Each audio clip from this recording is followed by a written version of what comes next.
आज हम आपको पढ़ाने वाले हैं फ्यूचर परफेक्ट टेंस, पूर्ण भविष्य का। ओके, यानी कोई भी कार्य फ्यूचर टेंस में पूर्ण रूप से समाप्त हो चुका हो उसे ही हम फ्यूचर परफेक्ट टेंस अर्थात पूर्ण भविष्य काल कहते हैं। ओके, सबसे पहले जानेंगे बाबू फ्यूचर परफेक्ट टेंस का पहचान क्या होता है, कैसे पहचानेंगे कि फ्यूचर परफेक्ट टेंस यह है। ओके, तो ध्यान देंगे, पहचान होगा जिस हिंदी वाक्य के क्रिया के अंत में चुकेगा, चुकेगी, चुकेंगे, ओके, चुका रहेगा, चुकी रहेगी, चुके रहेंगे या चुका होगा, चुकी होगी, चुके होंगे इत्यादि शब्द आता है उसे हम फ्यूचर परफेक्ट टेंस कहते हैं। ओके, समझ में आ गया। अब ध्यान देंगे, सबसे पहले हम इसमें पढ़ेंगे अफर्मेटिव सेंटेंस यानी सकारात्मक वाक्य। ओके, लेकिन सबसे पहले आप जानेंगे बाबू फ्यूचर परफेक्ट टेंस का सहायक क्रिया क्या होता है, अंग्रेजी में हेल्पिंग वर्ब क्या होता है, तो वो होता है शैल हैव और विल हैव। ओके, यानी शैल हैव या विल हैव, यानी ध्यान देंगे आई और वी आएगा तो शैल हैव का प्रयोग करेंगे, बाकी ही, सी, ईट, दे, यू, नेम के साथ आप विल हैव का प्रयोग करेंगे। यानी इस टेंस में आपका सहायक क्रिया शैल हैव और क्या है, विल हैव है, और उसके बाद से क्रिया का थर्ड फॉर्म आपको यहां पे लिखना है। ओके, तो थोड़ा सा रूल देख लेंगे बाबू। सबसे पहले आपको सब्जेक्ट लिखना है, इस सब्जेक्ट के बाद से शैल हैव या विल हैव में से किसी एक को लिखना है, और उसके बाद से वर्ब का थर्ड फॉर्म लिखना है, यानी क्रिया का तीसरा रूप लिखना है। उसके बाद से आपका ऑब्जेक्ट हो जाएगा, उसके बाद से आपका अदर्स हो जाएगा। सब्जेक्ट यानी कर्ता हो गया, काम करने वाला, ये शैल हैव और विल हैव जो आपका है ये आपका हेल्पिंग वर्ब यानी सहायक क्रिया हो गया, और ये वर्ब का तीसरा फॉर्म यानी क्रिया का तीसरा रूप, यानी कर्ता के द्वारा कौन सा काम किस रूप से किया गया वो आपका क्रिया हो गया। उसके बाद से ऑब्जेक्ट यानी कर्म, कर्ता के द्वारा कौन सा कार्य किया गया, और अदर्स में किस प्रकार से किया गया, कब किया गया, किस तरीके से किया गया, ये आपका अदर्स यानी अन्य में आ जाएगा। ओके, अब यहां ध्यान देंगे कहां पे शैल हैव और कहां पे विल हैव का प्रयोग करना है। आई और वी आएगा तो शैल हैव, बाकी ही, see, it, they, you, name के साथ आपको विल हैव का प्रयोग करना है। इसमें एक चीज और ध्यान रखेंगे, अगर इस टेंस में यानी फ्यूचर परफेक्ट टेंस में अगर अवश्य आ जाए तो उसके लिए क्या करते हैं, तो ध्यान देंगे बाबू, अगर अवश्य आ गया मतलब अगर आई और वी में अगर अवश्य आ गया तो आप शैल हैव के जगह पे विल हैव का प्रयोग करेंगे। समझ में आ गया। और अगर ही, see, it, they, you, name के साथ अगर अवश्य दिया है तो आप विल हैव का प्रयोग न करके आप किसका प्रयोग करेंगे, शैल हैव का प्रयोग करेंगे। ओके, यानी अवश्य आएगा तब आपको विपरीत करना है, यानी जहां शैल हैव लिखने का वहां पे विल हैव लिखेंगे, जहां पे विल हैव लिखने का वहां शैल हैव लिखेंगे। कब, जब अवश्य सेंटेंस में आएगा तब। अगर अवश्य नहीं आता है तो इस तरीके से लिखेंगे आई और वी के साथ शैल हैव, और बाकी सब के साथ यानी जो भी नाउन प्रोनाउन आपका बच रहा है, he, see, it, they, you, name, name में आपका एक वचन हो या बहुवचन हो उसके साथ किसका प्रयोग करेंगे, विल हैव का। ओके, अब ध्यान देंगे बाबू, अब मैं आपको सेंटेंस के माध्यम से समझाने की कोशिश कर रहा हूं, ध्यान दीजिएगा। पहला सेंटेंस आपका है तुम अपना पाठ याद कर चुकोगे। ओके, तो यहां पे देखिए सबसे पहले आपका रूल क्या कह रहा है, सब्जेक्ट यानी कर्ता को लिखिए। इस सेंटेंस में आपका कर्ता कहां है, यानी यहां है, यानी तुम लिखा हुआ है। ओके, यानी कर्ता का मतलब काम करने वाला, इस सेंटेंस में काम करने वाला व्यक्ति कौन है, तुम है, तो तुम का अंग्रेजी क्या हो जाएगा बाबू, यू हो जाएगा। तो सबसे पहले आप क्या लिखेंगे, यू लिखेंगे। ओके, उसके बाद देखिए आपका रूल क्या कर रहा है, शैल हैव या विल हैव में से किसी एक को लिखना है। तो अब आप यहां पे ध्यान देंगे बाबू कि जब सब्जेक्ट आपका तुम है, तुम का अंग्रेजी यू हुआ, तो यू के साथ शैल हैव का प्रयोग करेंगे कि विल हैव का, तो यहां देख लेंगे, यहां पे देखिए यू के साथ आपको किसका प्रयोग करना है बाबू, विल हैव का प्रयोग करना है। यानी यह हमेशा याद रखें कि आई और वी के साथ शैल हैव का प्रयोग करना है, बाकी जो भी नाउन या प्रोनाउन बचते हैं सब्जेक्ट के रूप में उसके साथ आपको किसका प्रयोग करना है, विल हैव का प्रयोग करना है। तो तुम का अंग्रेजी यू और यू के साथ किसका प्रयोग करना है बाबू, विल हैव का। तो यहां पे आपका क्या हो जाएगा, विल हो जाएगा, और उसके बाद से क्या हो जाएगा बाबू, हैव हो जाएगा। ओके, उसके बाद से ध्यान देंगे आपका रूल क्या कर रहा है, वर्ब का तीसरा फॉर्म यानी क्रिया का तीसरा रूप आपको लिखना है। ओके, तो देखेंगे इस सेंटेंस में आपका वर्ब यानी क्रिया कहां है, यहां ध्यान देंगे बाबू, क्रिया क्या है, याद करना, ये आपका क्या है, क्रिया है। यानी किसी भी सेंटेंस के अंत में क्रिया का होना पाया जाता है। तो यहां पे देखिए अंत में क्या है, याद करना। तो ये आपका याद करना आपका क्रिया है।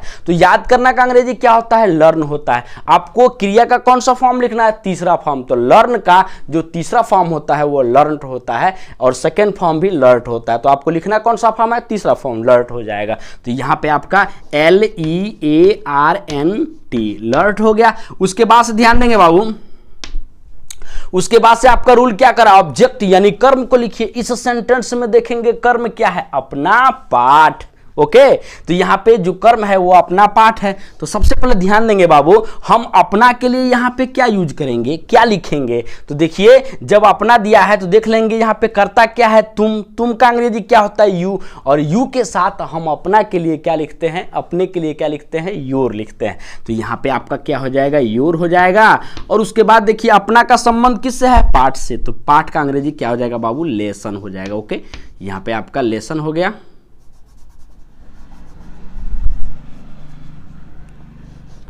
LESSON। ओके, उसके बाद से आप फुल स्टॉप का प्रयोग करेंगे। अब यहां ध्यान देंगे, वे लोग क्रिकेट खेल चुकेंगे। ओके, अब इस सेंटेंस में देखिए सबसे पहले आपका रूल क्या कर रहा है, सब्जेक्ट यानी कर्ता को लिखिए। इस सेंटेंस में देखिए कर्ता क्या है, वे लोग। वे लोग का अंग्रेजी क्या हो जाएगा बाबू, दे हो जाएगा। तो यहां पे आपका क्या हो गया, दे हो गया। ओके, उसके बाद से ध्यान देंगे, दे के साथ अब ये देखना है कि शैल हैव और विल हैव में से किसका प्रयोग करना है, क्या सहायक क्रिया प्रयोग करेंगे। तो यहां देखिए दे के साथ आपको किसका प्रयोग करना है, विल हैव का प्रयोग करना है। तो यहां पे आपका सहायक क्रिया क्या हो जाएगा बाबू, विल, और उसके बाद से क्या हो जाएगा, हैव हो जाएगा। ओके, उसके बाद से देखेंगे आपका रूल क्या कर रहा है कि वर्ब का थर्ड फॉर्म यानी क्रिया का तीसरा रूप लिखना है। इस सेंटेंस में देखेंगे बाबू क्रिया क्या है, खेलना। ओके, खेलना का अंग्रेजी क्या होता है, प्ले होता है। तो यहां पे आप प्ले का कौन सा फॉर्म लिखेंगे बाबू, थर्ड फॉर्म। तो थर्ड फॉर्म क्या होता है, प्लेड होता है। ओके, उसके बाद देखिए आपका रूल क्या कर रहा है, ऑब्जेक्ट यानी कर्म को लिखिए। इस सेंटेंस में देखेंगे बाबू कर्म क्या है, क्रिकेट। तो यहां पे आपका क्या हो जाएगा, क्रिकेट हो जाएगा। और उसके बाद से फुल स्टॉप का प्रयोग करेंगे। ओके, अगला सेंटेंस देखेंगे, मैं तुम्हारी मदद कर चुकूंगा। ओके, तो सबसे पहले देखिए इस सेंटेंस में देखना है क्या, सब्जेक्ट। सब्जेक्ट मतलब कर्ता, कर्ता मतलब काम करने वाला। किस व्यक्ति के द्वारा यहां पे मदद किया जा रहा है, कोई काम किया जा रहा है। तो यहां पे क्या है, कर्ता मैं का अंग्रेजी क्या होगा बाबू, आई। तो यहां पे सबसे पहले आपका क्या हो गया, आई हो गया। ओके, उसके बाद से ध्यान देंगे, अब देखना यह है कि शैल हैव और विल हैव में हम किसका प्रयोग करेंगे। तो आई के साथ ध्यान देंगे, आई और वी के साथ आपको किसका प्रयोग करना है, शैल हैव का प्रयोग करना है।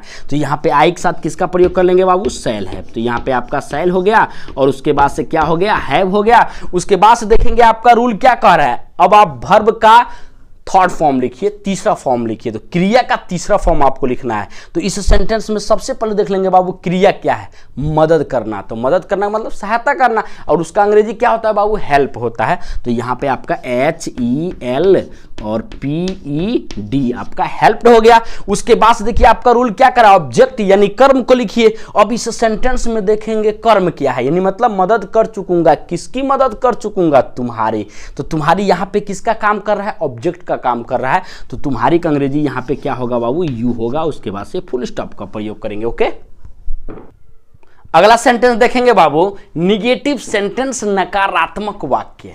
ठीक है ना, यानी किसी भी कार्य को क्या किया जाए, नकारा जाए, या किसी भी सेंटेंस में नहीं शब्द दिया हो तो आप समझ जाइए कि यह निगेटिव सेंटेंस अर्थात नकारात्मक वाक्य है। ओके, अब यहां ध्यान देंगे, सबसे पहले रूल देखेंगे बाबू। सबसे पहले आपको सब्जेक्ट यानी कर्ता को लिखना है। उसके बाद से सहायक क्रिया जो शैल हैव और विल हैव था, उसमें से आपको सिर्फ शैल और विल को पहले लिखना है, और उसके बाद से आपको क्या प्रयोग करना है, नॉट का प्रयोग करना है, और उसके बाद से शैल और विल में का जो हैव छुटा हुआ था उसको लिखना है। इसका मतलब यह हुआ कि शैल हैव और विल हैव के बीच में आपको नॉट का प्रयोग करना है। ओके, उसके बाद से आपका वर्ब का थर्ड फॉर्म यानी क्रिया का तीसरा रूप हो जाएगा। उसके बाद से आपका ऑब्जेक्ट यानी कर्म हो जाएगा। उसके बाद से आपका अदर्स यानी क्या हो जाएगा, अन्य हो जाएगा। ओके, ध्यान देंगे बाबू। अगला आपका सेंटेंस है, वह अवश्य एक गीत नहीं गा चुकेगी। ओके तो सबसे पहले इस सेंटेंस में देखेंगे रूल क्या कह रहा है। यहां रूल देखेंगे बाबू, रूल क्या कह रहा है, सब्जेक्ट यानी कर्ता को लिखिए।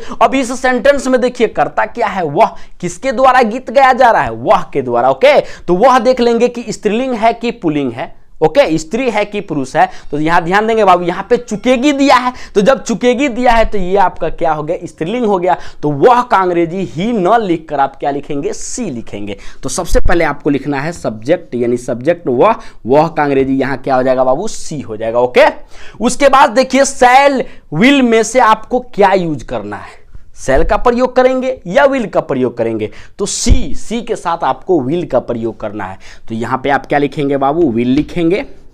ओके और उसके बाद देखिए नॉट का प्रयोग करना है, क्योंकि नहीं दिया है तो विल के बाद से क्या हो जाएगा, तुरंत क्या हो जाएगा, नॉट हो जाएगा। अब विल में का बताइए क्या छूटा हुआ है बाबू, हैव छूटा हुआ है, क्योंकि इसमें सहायक क्रिया शैल हैव और विल हैव होता है। हम निगेटिव सेंटेंस जब पढ़ रहे हैं फ्यूचर परफेक्ट टेंस का, तो शैल हैव और विल हैव के बीच में नॉट का प्रयोग करते हैं। ओके तो यहां पे विल हो गया, नॉट हो गया और क्या हो गया, हैव हो गया। लेकिन एक चीज ध्यान देंगे बाबू, यहां पे देखिए अवश्य दिया है, क्या दिया है, अवश्य दिया है। तो यहां पे हम विल हैव का प्रयोग क्या करेंगे बाबू, नहीं करेंगे, क्योंकि आपको मालूम है ना कि जब किसी भी सेंटेंस में अवश्य आ जाए, तो अवश्य अगर आ जाए तो जहां पे हमको शैल हैव का प्रयोग करने का, वहां पे विल हैव का प्रयोग करेंगे, और जहां पे विल हैव का प्रयोग करने का वहां पे किसका प्रयोग करेंगे, शैल हैव का। तो यहां पे सी के साथ हम विल नॉट हैव नहीं लिखेंगे, सी के साथ हम शैल नॉट हैव लिखेंगे। क्यों लिखेंगे, क्योंकि अवश्य दिया है। ओके तो यहां पे आपका क्या हो जाएगा बाबू, पहले आप शैल लिखेंगे और उसके बाद से क्या हो जाएगा, नॉट हो जाएगा, उसके बाद से हैव हो जाएगा एक का, और उसके बाद से ध्यान देंगे बाबू, उसके बाद से आपका रूल क्या कर रहा है, वर्ब का तीसरा फॉर्म यानी क्रिया का तीसरा रूप लिखना है। अब इस सेंटेंस में देखेंगे बाबू क्रिया क्या है, गाना, गाना का अंग्रेजी क्या होता है, सिंग, और सिंग का जो थर्ड फॉर्म होता है वो होता है संग। तो यहां पे SUNG संग हो गया। उसके बाद से आपका रूल क्या कर रहा है, ऑब्जेक्ट यानी कर्म को लिखिए। इस सेंटेंस में आपका कर्म क्या है बाबू, एक गीत, तो संग के बाद से ए और गीत का क्या हो जाएगा बाबू, संग हो जाएगा, और उसके बाद से आप फुल स्टॉप का प्रयोग करेंगे। ओके यानी सी शैल नॉट हैव संग ए सॉन्ग। ओके अगला सेंटेंस देखेंगे, रीमा रसोई घर में भोजन नहीं पका चुकेगी। ओके तो सबसे पहले इस सेंटेंस में देखेंगे बाबू सब्जेक्ट आपका क्या है, यानी रूल आपका क्या कह रहा है, सब्जेक्ट यानी कर्ता को ढूंढिए। तो सबसे पहले इसमें कर्ता क्या है, रीमा, तो रीमा का अंग्रेजी क्या लिखेंगे बाबू, रीमा लिखेंगे, RIMA रीमा हो जाएगा। उसके बाद से शैल और विल में से किसी एक को लिखना है, तो ये आपका नाउन यानी नाम है। ओके तो इसमें आप किसका प्रयोग करेंगे बाबू, विल का प्रयोग करेंगे। ओके अब यहां भी देखिए, अगर यहां अवश्य दिया होता तो विल का प्रयोग न करके आप किसका प्रयोग करते, शैल का। लेकिन देखिए इस सेंटेंस में अवश्य क्या दिया है, नहीं दिया है, तो आप रीमा के साथ किसका प्रयोग करेंगे, विल का, और नहीं है तो विल के बाद से क्या हो जाएगा बाबू, नॉट हो जाएगा। विल में का क्या छूटा हुआ है, हैव छूटा हुआ है, तो यहां पे क्या हो जाएगा, हैव हो जाएगा। उसके बाद से आपका रूल क्या कर रहा है, वर्ब का तीसरा फॉर्म यानी क्रिया का तीसरा रूप लिखना है। इस सेंटेंस में आप देखेंगे बाबू क्रिया क्या है, पकाना, और पकाना का अंग्रेजी क्या होता है, कुक होता है, और कुक का आप थर्ड फॉर्म लिखेंगे ना, तो COOKED कुकड हो जाएगा। ओके और उसके बाद देखिए आपका रूल क्या कर रहा है, ऑब्जेक्ट यानी कर्म को लिखिए। इस सेंटेंस में देखिए बाबू कर्म क्या है, क्या पकाने का काम कर रही है, भोजन, तो भोजन का अंग्रेजी क्या हो जाएगा बाबू, फूड हो जाएगा। और उसके बाद से देखेंगे, उसके बाद से आपका रूल क्या कर रहा है, अदर्स यानी अन्य, कहां पका रही है, रसोई घर में, तो इसके लिए आप लिखेंगे मे का इन हो जाएगा। उसके बाद से द, और रसोई घर का अंग्रेजी क्या हो जाएगा बाबू, किचन हो जाएगा। उसके बाद से फुल स्टॉप का प्रयोग करेंगे। ओके अगला सेंटेंस देखेंगे, हम लोग अपना गृह कार्य पूरा नहीं कर चुकेंगे। ओके इस सेंटेंस में सबसे पहले देखेंगे रूल क्या कर रहा है, सब्जेक्ट यानी कर्ता को लिखिए। इस सेंटेंस में आपका कर्ता यानी काम करने वाला कौन है, हम लोग। हम लोग का अंग्रेजी क्या हो जाएगा बाबू, वी हो जाएगा। ओके अब वी के साथ शैल और विल में सबसे पहले हम क्या लिखेंगे, शैल लिखेंगे कि विल लिखेंगे, वी के साथ हम शैल लिखेंगे। क्यों शैल लिखेंगे, ध्यान देंगे, यहां अवश्य तो दिया नहीं है, अगर अवश्य हम लोग के साथ यहां पे अवश्य अगर होता तो हम लोग का अंग्रेजी विल लिखते, और उसके बाद से हम विल का प्रयोग करते, किसका प्रयोग करते, विल का। ओके लेकिन देखिए इस सेंटेंस में अवश्य दिया नहीं है, तो वी के साथ हम किसका प्रयोग करेंगे बाबू, शैल का प्रयोग करेंगे। तो यहां पे आपका क्या हो जाएगा, शैल हो जाएगा। ओके, उसके बाद देखिए नहीं दिया है ना, तो नहीं के लिए यहीं पे क्या लिखेंगे बाबू, नॉट लिख लेंगे। अब शैल में का देखिए क्या छुटा हुआ है, हैव छुटा हुआ है, तो यहां पे आपका क्या हो जाएगा बाबू, हैव हो जाएगा। ओके, उसके बाद देखिए आपका रूल क्या करा, वर्ब का तीसरा फॉर्म लिखिए, यानी क्रिया का तीसरा रूप लिखिए। इस सेंटेंस में देखेंगे बाबू क्रिया क्या है। ओके, तो यहां पे क्रिया क्या है, पूरा करना, और पूरा करने का अंग्रेजी क्या होता है, कंप्लीट होता है। और कंप्लीट का आपको कौन सा फॉर्म लिखना है, तीसरा फॉर्म लिखना है, तो कंप्लीटेड हो जाएगा। तो यहां पे आई शैल नॉट हैव, उसके बाद क्या हो जाएगा, कंप्लीटेड, COMPLETED, कंप्लीटेड हो गया। उसके बाद देखिए आपका रूल क्या कर रहा है, ऑब्जेक्ट यानी कर्म को लिखिए। अब इस सेंटेंस में देखेंगे आपका कर्म क्या है। ओके, तो यहां पे ध्यान देंगे बाबू, कर्म है अपना गृह कार्य। ओके, तो सबसे पहले यहां ध्यान देंगे कि अपना के साथ यहां पे क्या अंग्रेजी होगा। जैसे आपने देखा कि अपना के साथ यहां पे हमने क्या लिखा था, अपना के साथ यहां पे अपने के लिए हमने योर लिखा था, क्योंकि यहां पे तुम करता था, तुम का अंग्रेजी यू होता है, तो यू के साथ अपने के लिए क्या हो गया, योर हो गया। लेकिन यहां पे योर नहीं होगा, यहां पे देखिए क्या होगा, देखेंगे करता क्या है, करता क्या है, हम लोग का अंग्रेजी क्या होता है, वी, और वी के साथ हम अपना के लिए नहीं, अपने के लिए हम आवर का प्रयोग करते हैं। ओके, तो यहां पे आपका क्या हो जाएगा बाबू, आवर हो जाएगा। और उसके बाद से देखिए अपना का संबंध किससे है, गृह कार्य से। तो गृह कार्य का मतलब होमवर्क, यानी इंग्लिश में आप होमवर्क उसको बोलेंगे, तो यहां पे आप क्या हो जाएगा, HOMEWORK, होमवर्क। उसके बाद से फुल स्टॉप का प्रयोग करेंगे। ओके।